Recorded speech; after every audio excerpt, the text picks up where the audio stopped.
સ્વસહાય જૂથના ઉત્પાદનોના રાજ્યકક્ષાના પ્રદર્શનનો શુભારંભ. ક્રિસમસ, નવા વર્ષ અને પોંગલ નિમિત્તે મહિલા કારીગરોને બજાર પૂરું પાડવાનો પ્રયાસ. તામિલનાડુના નાયબ મુખ્યમંત્રી ઉદયનિધિ સ્ટાલિનના હસ્તે સ્વસહાય જૂથો દ્વારા ઉત્પાદિત વસ્તુઓના રાજ્યકક્ષાના ક્રિસમસ, નવા વર્ષ અને પોંગલ પ્રદર્શનનો શુભારંભ કરવામાં આવ્યો છે.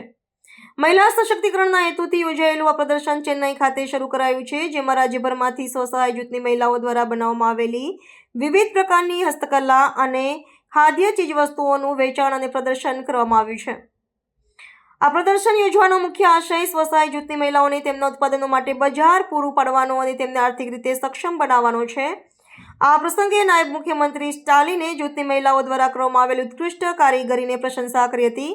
તેમણે સરકારની વિવિધ યોજનાઓ અંતર્ગત મહિલાઓને મળી રહેલા પ્રોત્સાહન અને સહાયની વિગતો પણ આપી હતી, જેનાથી ગ્રામ્ય અને શહેરી સ્તરની મહિલાઓ માટે રોજગારીની નવી તકોનું સર્જન થઈ રહ્યું છે.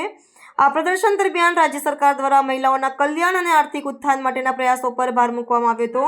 આ પ્રકારના ઉત્સવલક્ષી પ્રદર્શનો મહિલા કારીગરોને તેમના કૌશલ્યનું પ્રદર્શન કરવાની તેમજ તહેવારોની મોસમમાં પોતાનો વ્યવહાર વધારવાની એક અનુકૂળ તક પૂરી પાડે છે, જેનાથી ગ્રામીણ અર્થતંત્રને પણ વેગ મળે છે. આ પ્રદર્શન આગામી દિવસોમાં જાહેર જનતા માટે ખુલ્લું રહેશે.